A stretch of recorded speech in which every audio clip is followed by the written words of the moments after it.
Là, une personne nous demande qu'est-ce que louer à Dieu? Dans des états évolutifs initiaux, Dieu est un être que nous identifions, que nous dirigeons à lui comme si c'était un être. Dans un état plus évolué, c'est une essence impalpable qui existe en nous, que nous allons percevoir. Nous sommes dans une autre étape. Ce n'est plus une chose qui est en dehors. Et ensuite, ce que nous appelons Dieu va devenir le cosmos entier, tout le cosmos, la réalité qui est immanente dans ce cosmos. Immanente, ça veut dire véritable, intérieur, à la base de tout. Ce n'est pas un être, c'est une essence, une réalité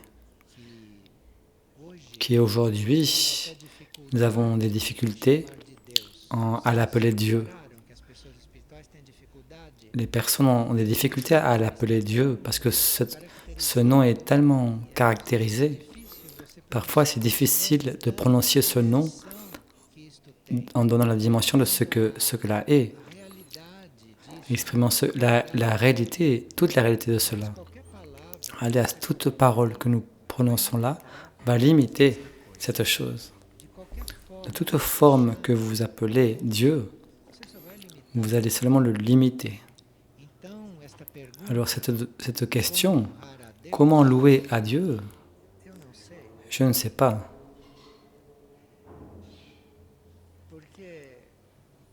Parce que louer à cela, que les personnes comprennent, c'est la louange humaine. Je pense que devant tout cela, nous devons être en silence. Être en silence. Être tourné vers cela et attendre patiemment, tranquillement, avec beaucoup d'harmonie, que nos pas évolutifs se donnent, se passent, pour que nous puissions reconnaître que nous sommes cela. Nous sommes des dieux. Parce que Dieu est une parole humaine, alors ce n'est pas un péché de dire que nous sommes Dieu. Et c'est le même. Mais cela a une évolution, cela a un progrès, cela a une ampliation dans la conscience, cela s'amplifie.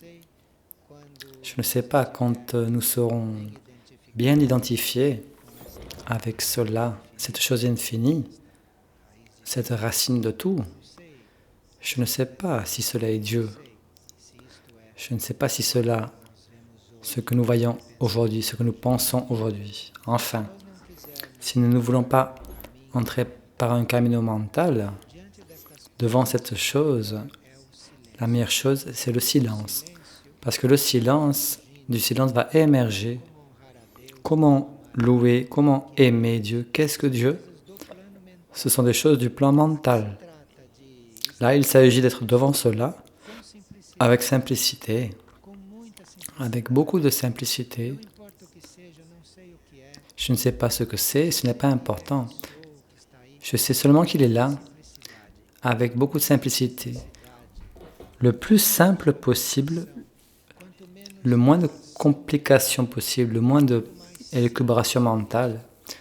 Le plus simple cela est, et plus nous allons commencer à percevoir l'existence, qui n'est pas en dehors, qui n'est pas loin. Cela est. On a besoin donc de silence. Et être avec l'âme, avec la monade, avec la conscience, liée à cela, mais ne pas penser beaucoup. Parce que le mental trompe. Le mental donne des coupes, des définitions limites, crée des versions. Ce n'est pas avec le mental que cela se fait. Ce n'est pas avec le mental que l'on prend soin de Dieu. Après de prier. Quand vous priez, quand vous faites des prières, quand vous clamez, quand vous vous dirigez, quand vous vous appelez, quand vous invoquez, là, vous devez utiliser le mental.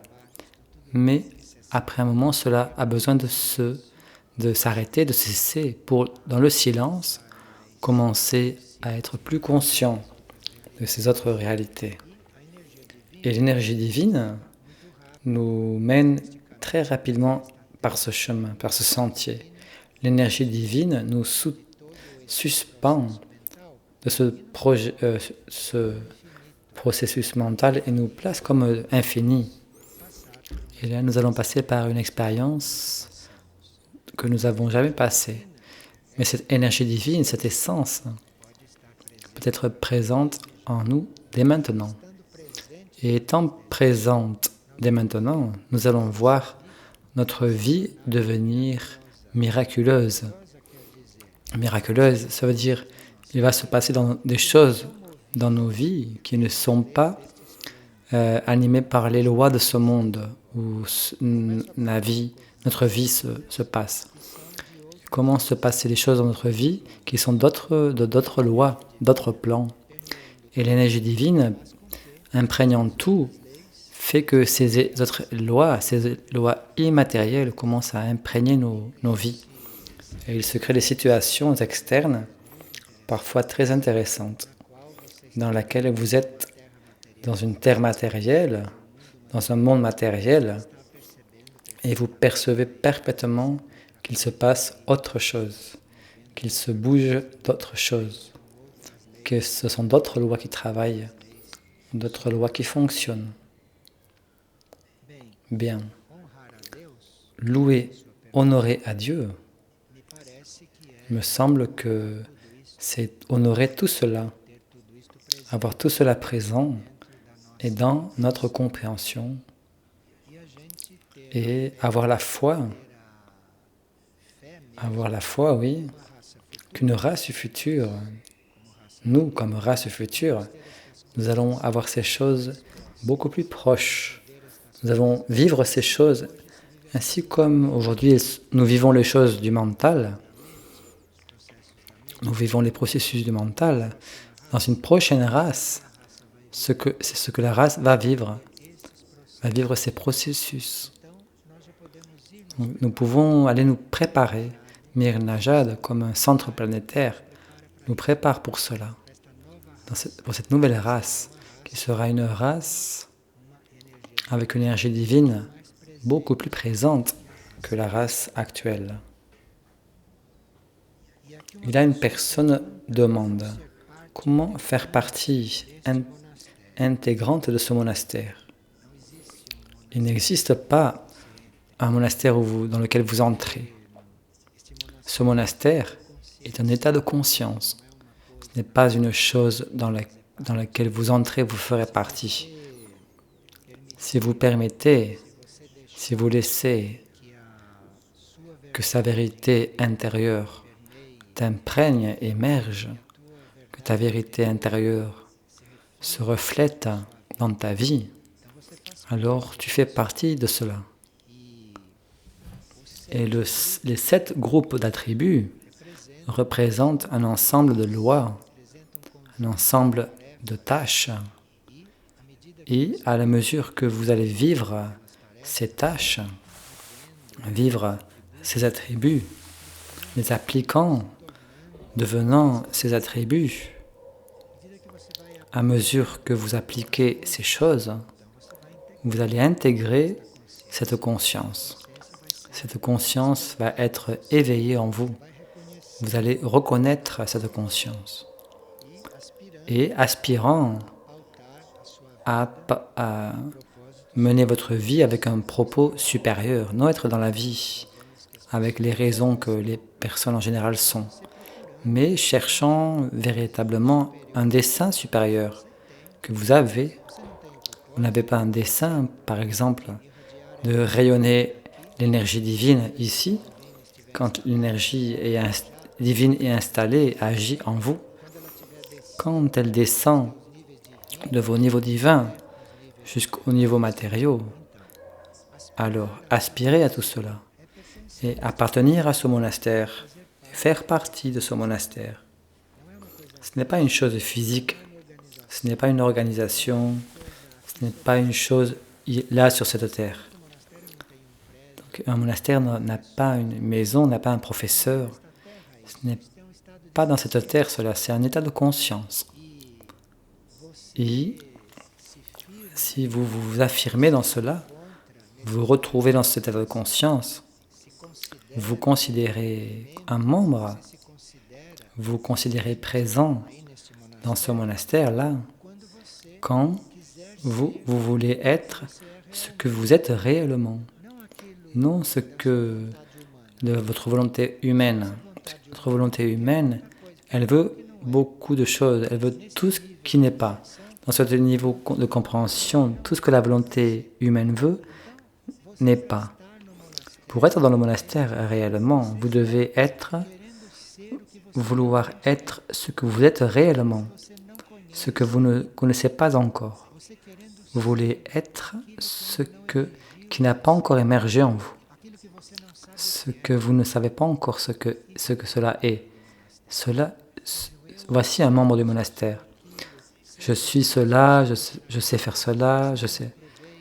Vous ne m'utilisez pas, j'ai tant de capacités. Cela est loin du monastère. Cela n'a rien à voir avec le monastère. Tout cela qu'on imagine, qu'on sait, qu'on connaît, tout cela n'est pas. Cette conscience du monastère n'est pas une conscience de cette terre. Alors tout ce qui se passe dans cette terre n'est pas cela. Tout ce que je suis sur cette terre n'est pas. Je veux connaître ce que je suis en réalité, dans la vérité. Cette conscience est très ample. Et nous avons beaucoup à développer dans cette conscience. Beaucoup parce que nous allons de plan en plan, de niveau en niveau, en découvrant ce que nous sommes. Et finalement, nous allons nous laisser vivre, permettre que vive en nous cet esprit infini, cette vie infinie. Qu'est-ce que nous étions? Cette conscience nous montre que vous êtes rien. Ce qui existe est un seul esprit. Vous êtes rien, vous n'existez pas. Il existe un seul esprit, une chose infinie. Et vous, là, cette conscience vous mène jusqu'à ce point. Et dans ces attributs, dans ces groupes de lois et de tâches qui nous mènent à cette compréhension, nous allons trouver graduellement l'énergie de 12 rayons. D'abord, dans une première étape de contact avec ces énergies monastiques, dans les premiers contacts avec ce monastère, nous allons connaître bien, clairement, les 7 premiers rayons, qui sont ceux qui se manifestent ici sur le plan matériel, qui produisent la manifestation matérielle. Ensuite, les attributs du monastère nous mènent à 5 autres rayons, jusqu'au 12e rayon. Et ensuite, du 12e rayon, pour les autres rayons, il y a d'autres chemins. Il y a d'autres chemins plus immatériels. Mais chaque groupe d'attributs, le don de l'être, égalité, transcendance, action dévouée, guérison, dévotion ardente, gouvernement de soi, chacun de ces blocs nous mène, dans une première étape, aux 7 rayons, à l'expérience avec les 7 rayons. Et ensuite, dans un autre niveau de contact avec ces attributs, nous allons découvrir les autres 5 rayons. Nous allons découvrir les 5 rayons qui viennent après les 7 rayons et qui sont dans le plan astral cosmique, le plan mental cosmique. Les attributs sont un chemin pour cette approximation. Les attributs, comme ils sont organisés et comme ils sont disposés et ordonnés intérieurement. Ordonnés, cela veut dire le grade de l'énergie dans chacun. Et comment ces grades vont augmenter. Et cela va nous mener à un contact avec ces 12 rayons. Ce que pour l'homme de la surface de la Terre pour le travail de l'homme de la surface est assez grand et bien grand en ce temps. Donc, à mesure que un rayon va se communiquer avec nous, que nous allons le reconnaître, nous allons voir un groupe d'attributs dans un autre plan. Alors il y a écrit une chose ici, et nous voyons dans ce plan, si un autre rayon nous touche, si un certain rayon s'approfondit en nous, nous allons voir l'attribut dans un autre plan. Nous allons voir autre chose là. Il y a un chemin de libération. Et en arrivant à cette limite, à cette transition de la vie matérielle pour la vie immatérielle, là, les attributs qui sont des lois, qui sont des tâches, qui n'ont pas été créées ici, ce sont des choses qui existent dans la conscience unique. Cela va surgir devant nous comme une autre dimension. Et nous sommes alors graduellement approfondissant dans cette escalade à travers les attributs. En utilisant ces phrases, ces textes, nous approfondissons dans ce chemin. Nous retrouvons des chemins chaque fois plus subtils jusqu'à arriver au moment, 12e rayon, d'une certaine libération. Une libération de cette évolution matérielle pour l'autre. Une personne dit qu'elle a fait un horaire dans la vigile permanente. Elle n'a pas réussi à rester avec les yeux ouverts et éveillés. Alors elle a rêvé d'une autre personne qu'elle n'a plus de relation, avec des faits du passé, avec des comportements anciens, tout bien étrange. Quand elle s'est éveillée, 1 heure et demie avait passé. Il y avait une odeur d'égout dans tout le lieu, non? C'est une odeur astrale. Elle a demandé à la lumière de laver tout cela. J'ai dormi de nouveau et j'ai rêvé. Le rêve était le suivant. Un animal entrait dans la maison quand j'ai laissé la porte ouverte. Je marchais dans la maison en fuyant l'animal. Une personne me dit, si vous avez ouvert la porte pour elle entrer, maintenant vous devez ouvrir la porte de nouveau pour qu'elle puisse sortir. Je me suis réveillé, l'odeur avait parti et les 2 heures étaient passées. Ce sont 2 heures bien intenses. Un travail indirect de l'énergie, là, qui est implanté dans la vigile. Là.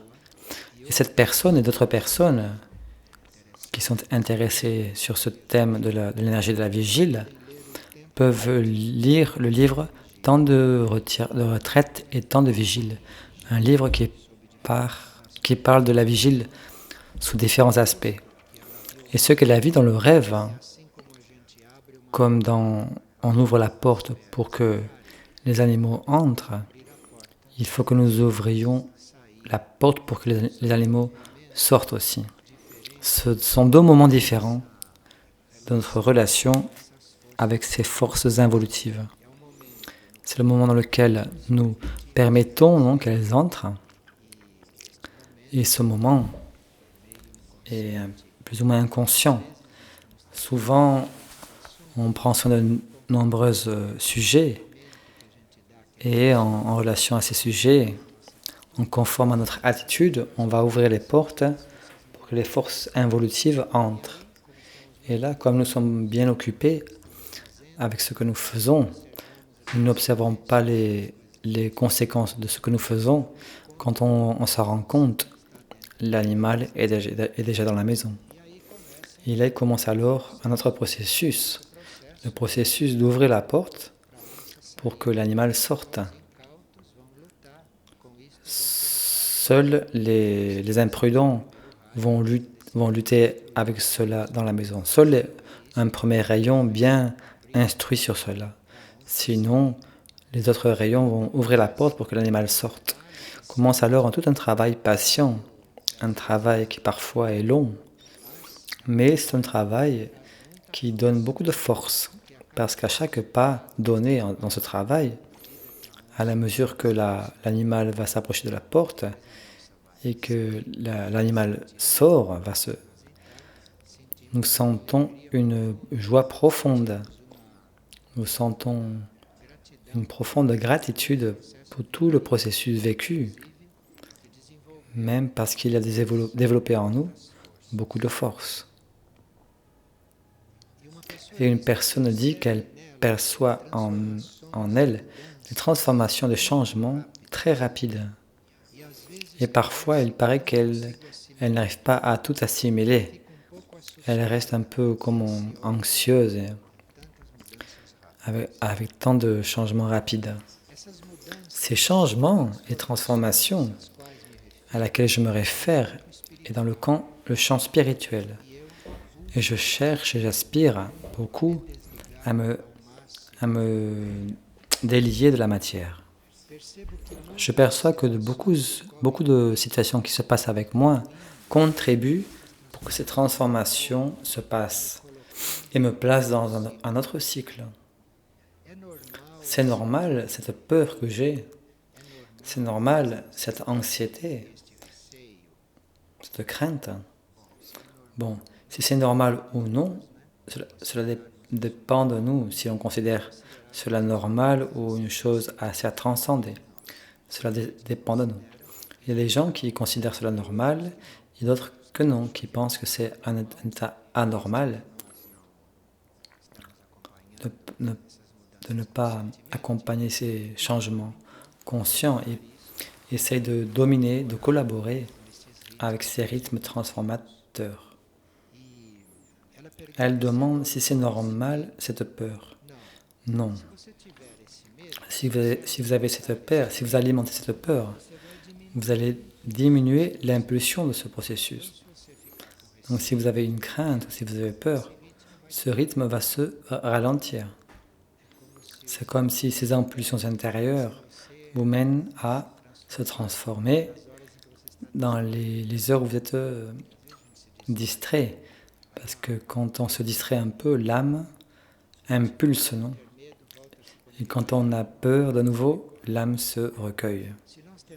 Si on a peur, si on a une crainte, ces impulsions sont moindres jusqu'à qu'ils s'éteignent.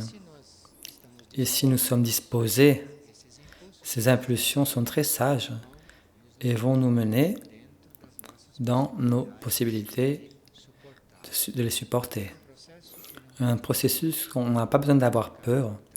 Il faut être tranquille comme un spectateur en voyant ce qui se passe et collaborer avec le processus chaque fois que l'on perçoit que l'on doit collaborer là.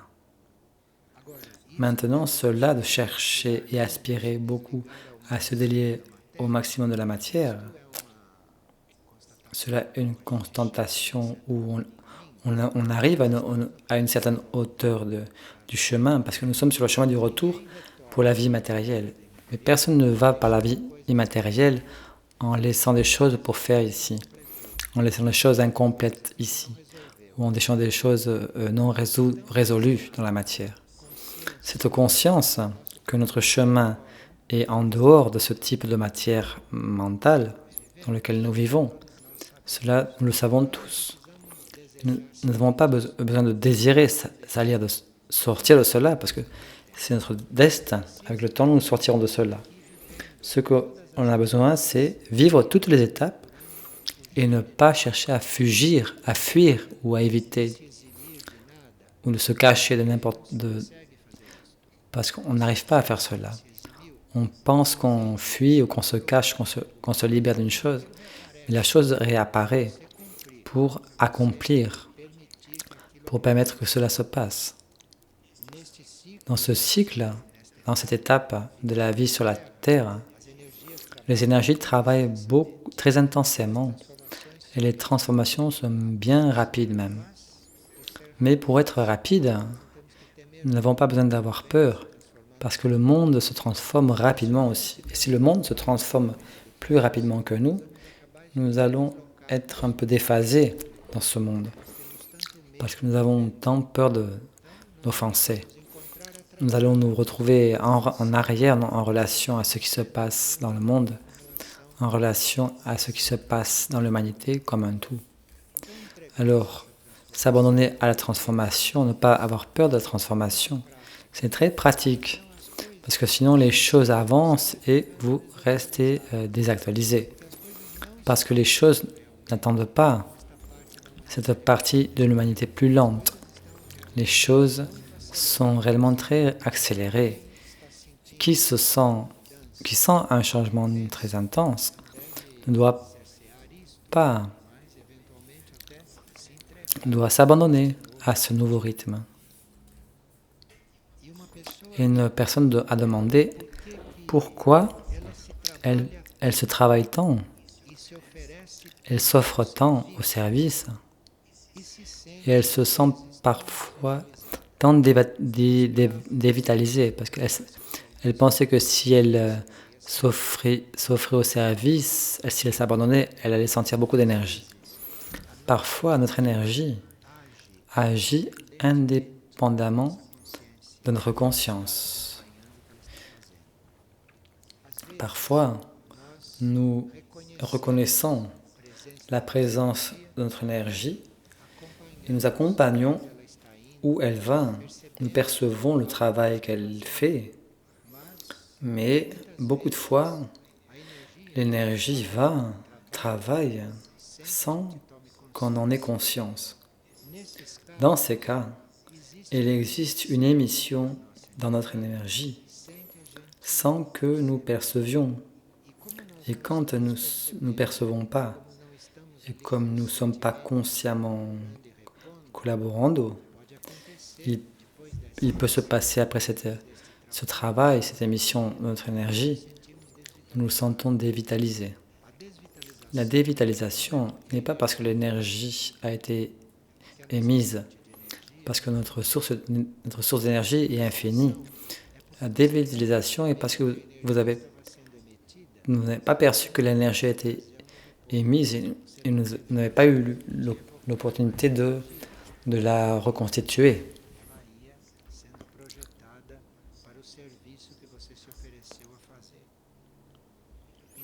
Alors on a besoin de ne pas se confondre. Si vous vous offrez pour le service, si vous vous sentez dévitalisé, c'est parce que c'est le moment que votre énergie a travaillé indépendamment. Votre énergie a travaillé sans que vous le perceviez. Et là, vous devez être attentif. Et quand vous sentez une petite dévitalisation, vous vous concentrez plus profondément parce que vous n'êtes pas sur le chemin incorrect, c'est que votre énergie va où elle doit aller. Et elle n'attend pas que vous le perceviez. Elle est disposée à aller. Et quand vous commencez à sentir ce manque de force, ce manque de vitalisation, vous ne faites rien de faux. C'est votre énergie qui va sans que vous le perceviez, sans que vous pouvez contrôler, sans que vous pouvez contrôler cela. Vous ne devez pas penser en ce que vous ne percevez pas. Vous ne devez pas penser où va votre énergie. L'énergie va où cela est nécessaire. Vous devez redoubler votre concentration dans vos niveaux intérieurs, renforcer cet alignement pour que l'énergie soit récomposée. Et ainsi, vous n'avez pas une nécessité de passer par ces périodes de fatigue sans avoir un motif pour cela. Bien sûr que parfois nous nous sentons fatigués et dévitalisés parce que nous avons créé des motifs. Mais nous ne parlons pas de ces motifs. Nous parlons du motif des personnes qui ne donnent pas le motif pour cela, qui se sentent ainsi. C'est parce que cette énergie est utilisée, projetée, elle va là où elle doit aller et nous ne nous rendons pas compte. Ou par manque de pratique, ou pour ne pas avoir accès au mouvement de notre énergie tout le temps, ou parce que l'énergie, à un certain moment, travaille indépendamment de notre volonté. Et il est bon que l'énergie ait cette possibilité, dans l'ordre des choses, travailler indépendamment que nous sachions ce qui se passe, parce elle est plus libre de faire ce qui doit être fait, et elle n'est pas directionnée pour des choses qui éventuellement ne sont pas correctes. Enfin, nous devons accepter les choses comme elles sont, accepter notre dévitalisation, notre fatigue, accepter toutes ces choses, parce que sans accepter tout cela, on ne comprend pas ce qui se passe. Sans accepter, on ne comprend pas quel processus se passe. Et il est bon de comprendre, parce qu'on va collaborer avec ce processus. Et si on se sent dévitalisé et sans force, soudain, et on ne sait pas le motif, peut-être parce que l'énergie s'est projetée et allée travailler et vous a laissé ignorant ce qu'elle fait.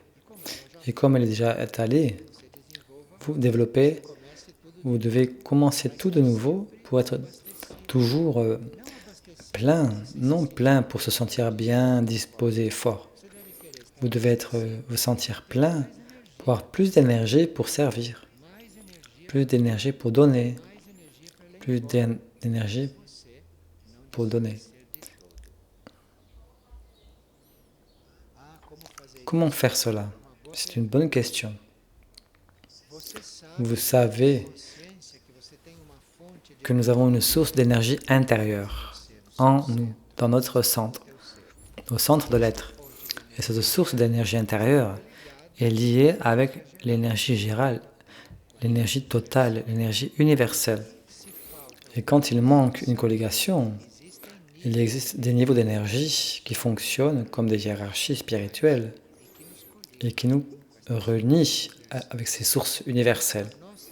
Notre source intérieure, elle est infinie dans le sens qu'elle est reliée avec l'énergie totale, intérieurement.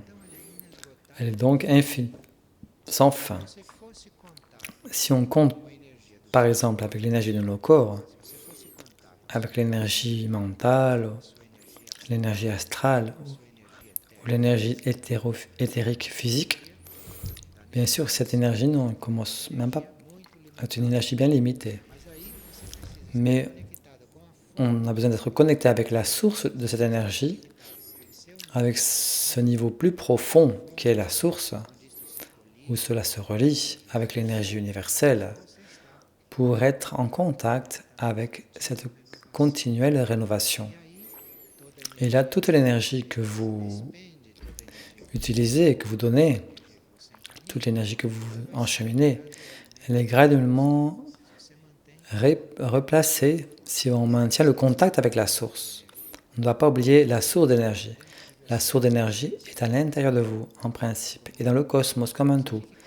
On reste connecté avec cette source, avec son idée, avec son intention, avec son imagination, avec sa volonté. Il faut rester connecté avec cela, qu'il n'y a pas de problème d'énergie. Il n'y a pas de problème de dévitalisation et ni de fatigue en ce sens. C'est quand on oublie de la collégation avec cette source que tout peut entrer en crise. Mais si on n'oublie pas cela est en permanence, cela est reconstruit. Et quand on perçoit une certaine fatigue, quand on perçoit une certaine faiblesse, cela indique qu'on doit reprendre le contact, refaire le contact d'une façon plus décidée. Et si on fait le contact, il n'y a pas de danger, il n'y a pas de possibilité d'être affaibli.